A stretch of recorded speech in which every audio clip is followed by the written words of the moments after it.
আজকে যে আমাদের উপরে যে বর্বর হামলা করলো, এই হামলার প্রতিবাদে আগামী 48 ঘন্টার ভিতরে স্বরাষ্ট্র উপদেষ্টাকে পদত্যাগ করতে হবে। আমরা আমাদের সনদ না পাওয়া পর্যন্ত হয়তো এখানে শহীদ হব, না হয় জুলাই সনদ নিয়ে যাব।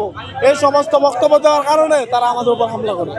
দর্শক, যে জুলাই যোদ্ধারা যারা ছিলেন তারা কিন্তু তাদের যে অবস্থান কর্মসূচি নিয়ে আজকে অবস্থান করছিলেন সেটা নিয়ে আসলে তারা কিন্তু বক্তব্য দিচ্ছিলেন। আমরা কিন্তু দেখছি আসলে খামারবাড়ি যে খামারবাড়ি যে সিগন্যালটি রয়েছে সেখানে কিন্তু এখনও অগ্নিকাণ্ডের পরে যে ধ্বংসস্তূপটি দেখা যাচ্ছে, এবং পাশাপাশি কিন্তু আমরা কিন্তু একপাশে পুলিশের কঠোর অবস্থান দেখছি। তার পরিপ্রেক্ষিতেও কিন্তু ঘটনার যে পুলিশের সাথে ধাওয়া পাল্টা দেওয়ার পর কিন্তু এখন আপাতত সময়ের জন্য যে গাড়ি চলাচল সড়কের মধ্যে স্বাভাবিক করে রেখেছে, এবং পুরো এলাকাটিতে জনসাধারণের জন্য নিরাপত্তা ঘোষণা করা হয়েছে। এবং আমরা কিন্তু দেখছি তারপরও কিন্তু একপাশে কিন্তু যেই জুলাই যোদ্ধারা আছেন তারা কিন্তু অবস্থান করছেন, এবং তাদের দাবি একটাই ছিল আসলে যেই জুলাই ঘোষণাপত্র বা যে সনদ সেটি যেন আসলে পরিপূরকভাবে তাদের পন্থী হয়, যারা আসলে প্রকৃত জুলাই যোদ্ধা। সেই সুবাদে কিন্তু তারা এখানে অবস্থান করছিলেন, কিন্তু একটি পর্যায়ে আসলে কোনো এক গোষ্ঠী ওইখানে গাড়িতে আগুন দেওয়ার পরে কিন্তু পুলিশের সাথে তাদের সাথে ধাওয়া পাল্টা দেওয়া হয়, এবং কিছু পুলিশ আহত হয়, এবং আমরা কিন্তু জানতে পেরেছি অনেক জুলাই যোদ্ধা যারা হয়েছেন তারাও কিন্তু অনেক আহত হয়েছেন।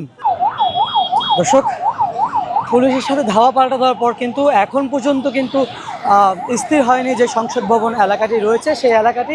আমি যদি আপনাদেরকে দেখাতে চাই যে এখানে এখনও কিন্তু যেই আগুন ধরে দেওয়া হয়েছিল সেই ধ্বংসস্তূপ দেখা যাচ্ছে, এবং পুরো যেই খামারবাড়ি এলাকাটি রয়েছে খুব থমথমে অবস্থা বিরাজ করছে।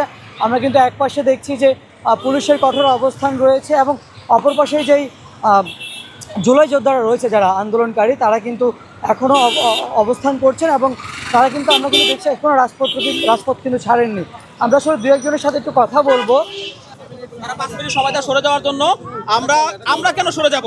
ওই জায়গা থেকে আমরা বলছি আমাদের দাবি, যেহেতু বলতেছে বিএনপি যেটা আপত্তি জানাইছে যে তারা স্বাক্ষর করবে না, এরপরে তারা আবার কি করছে, আপনার আলী রিয়াজের কাছে তারা পাঠাইছে আমাদের যে সংশোধনীটা পাঠাইছে, এবং এই দাবির প্রেক্ষিতে তারা জরুরি সংশোধন করতেছে।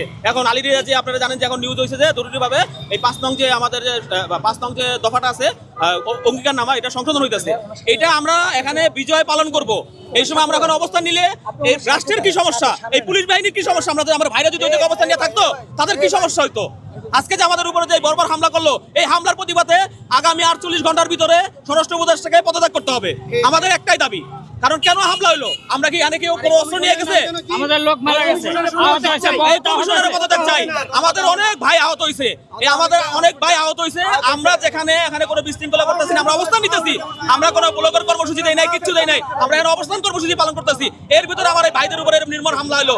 সেই ফাঁসিবাদের যে পুলিশ ছিল ওই পুলিশই এই হামলা চালাইছে, এবং আমার কিছু ভাইকে মারার সময় বলছে জুলাই ভিতর দিয়ে ঘুরে দেবো। আমি সাবধান করে দিতে চাই, এই হাসিনার মতো ওই জুলাই আগস্টের মতো এবার কিন্তু পার পাবেন না। কিন্তু ওই সময় আমরা অনেক ছাড় দিচ্ছি, এবার কিন্তু পার পাবেন না। আমি দ্রুত যেই পুলিশ সদস্যরা এই হামলা চালাইছে আমাদের আহতদের উপরে, এবং যেই স্বরাষ্ট্র উপদেষ্টা এই হামলার হুমকি দিছে, ওই হামলার যে অনুমতি দিছে ওই স্বরাষ্ট্র উপদেষ্টা আমরা পদত্যাগ চাই।